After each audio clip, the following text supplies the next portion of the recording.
Hello, welcome to this week's video. This week it's not a turning video. I'm going to tell you a story.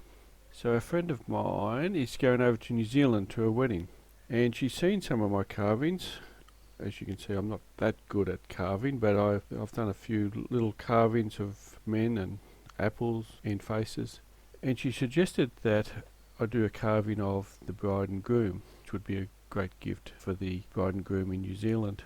And I've done an older man and woman, as you can see, and so I said yes. The only details I had for the couple is that the bride had blonde hair and the groom had black hair, so I had a fair bit of license to carve a bride and groom.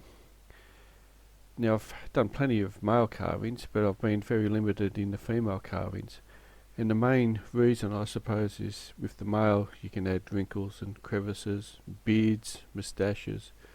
You can make them ugly, you can make them all sorts of things. Big nose, little nose. But the female is different. The female has a flawless skin. That she's got no wrinkles, they've got perfect teeth, perfect eyes, perfect ears. And so I've always found it hard to carve a female. So the wood I use for carving is mostly Huon pine, which comes from Tasmania. And I've been able to collect pieces over the years of Huon pine. It's a very slow growing wood, it's easy to carve and it holds the small details very well, so I'm always on the lookout for Huon pine. I don't have a studio to carve or a certain area to carve, so in the winter you'll find me in the shed beside the fire. At the moment it's warm and sunny, so the best area is the back veranda, and then when it gets dark I sneak into the kitchen and use the kitchen table and sit there. Sometimes I'll watch the football while I'm carving.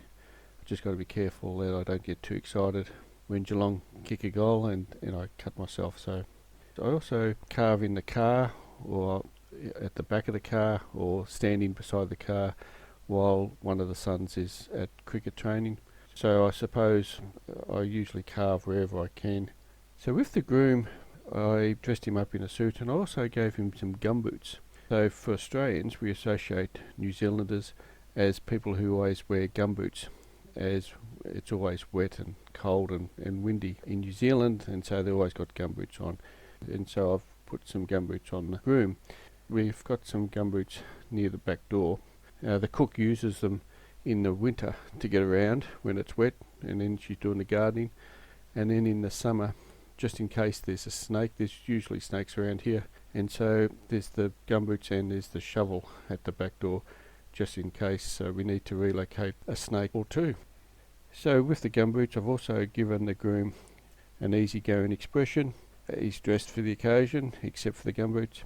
Actually our good doctor who delivered our two boys, arrived at the hospital straight from his farm wearing gumboots. So if they can be worn to deliver babies, they would not be out of place at a wedding. I accentuated the crutch area of the groom, as it will no doubt be a heavy traffic area in years to come. I've also got the hair to recede a little bit. It's still black in colour, but I'm sure it'll slowly turn grey over the next 20 or 30 years, or might even be longer. I spent many hours studying the female form so that I could hopefully carve a figure that best represented the bride. Again, I only knew that she had blonde hair, and that was all I had to work with. I spent some hours on the chest area getting that right, and I did it from memory actually. And where was I? Oh yeah, and and the hairstyle was changed a few times. It was very limited by the amount of wood that was left around the face, but I think I've did okay with the hair. And the bride is slightly taller than the groom. It's only millimetre taller, but I believe the groom should always be looking up to the bride, should always be looking to the bride for support, advice and guidance. So I'm not too sure if that's correct, but anyway, I've got the bride a little bit taller than the groom. So after I finished, I was given some advice which I received and accepted.